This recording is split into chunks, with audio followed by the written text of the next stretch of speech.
The stage is set. Let the game show begin.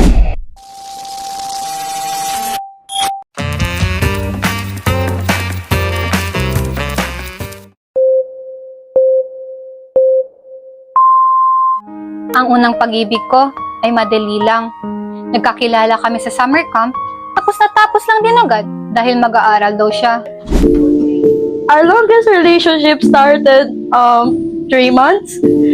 We shared our love, having fun by stamp collecting. Sa mga past relationship nako, naroon sa seryoso. And then, mas ginavalue dyan ako ang honesty and ang communication sa tanan.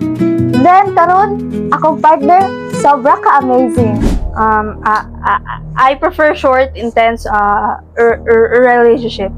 They're more memorable. Each one teaches you something new about yourself. Di mi alas novyo, bingkeng koy, at pwede yore. Allergic do ili na gato, kabar? Kiniutres bilog gato na kasa. Ih, My relationships are full of drama, passion, and maybe a little bit of heartbreak.